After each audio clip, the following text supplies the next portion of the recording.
And can you tell us a little bit about the work you're doing on climate and health, specifically focused here on the Global South?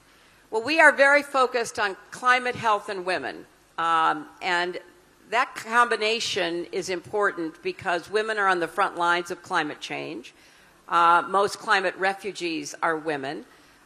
Women, especially in the Global South, and obviously here in India, are very often working outdoors now in extreme heat. So we've been focused now for a number of years about how we get good solutions on both mitigation and adaptation. Obviously, we have a long portfolio of work in renewable energy, but we also have increasingly focused on adaptation at the local level. What can we do to make it possible for people to keep working under really extreme conditions? If I could, I'll give you one example. For now more than 30 years, I have worked with the Self-Employed Women's Association here in India, which is a great organization of about 3.5 million women across India who came together to assist one another, starting with microloans many years ago, and then advancing into assisting with working conditions and support. So it came to my attention a few years ago, the effects of extreme heat, particularly on women, are now being well documented. The physical effects, the absolute inability to continue working when it's 39 degrees Celsius, if you're raking salt in the Rajasthan desert, if you're a waste collector, if you are a construction worker.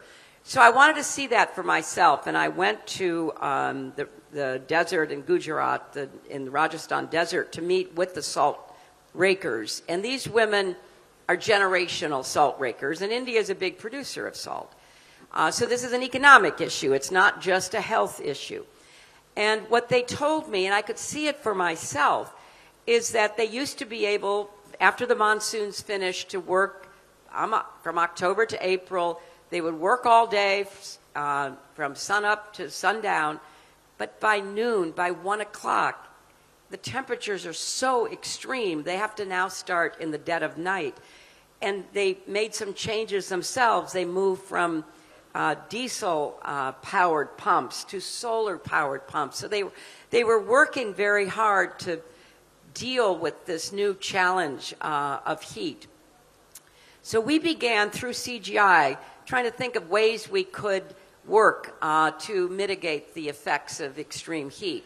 And one of our projects, which I wanted to mention to you, is creating a climate resilience fund to create a place where philanthropic dollars and corporate dollars, individual dollars, could be aggregated to come up with ideas to assist people who are out there working.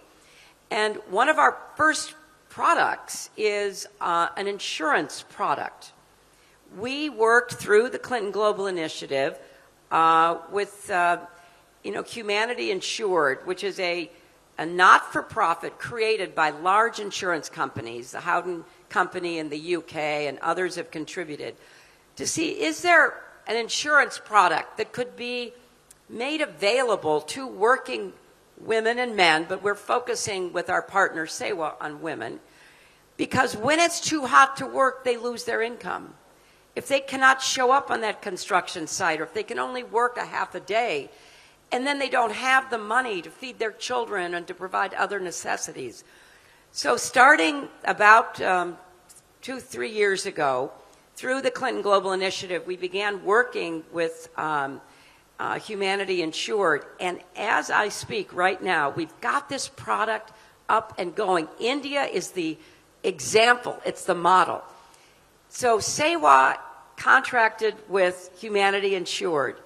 Humanity Insured provided the product. SEWA collected the rupees from the women, put it into a fund. We now have 500,000 insurance holders here in India. And India will be the model for the rest of the Global South because of this CGI commitment. So it's a parametric product. You have to look at the data. Obviously, you have to prove that the temperature has reached a certain level, in this case 39 degrees Celsius, and then women can ask for reimbursement because they've lost their day's pay.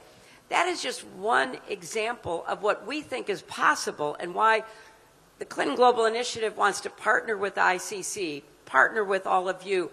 We've got to get creative and innovative, and it's going to start in India, it's going to start in the Global South, and then it can travel the world to really deal with climate change at that very local, individual level.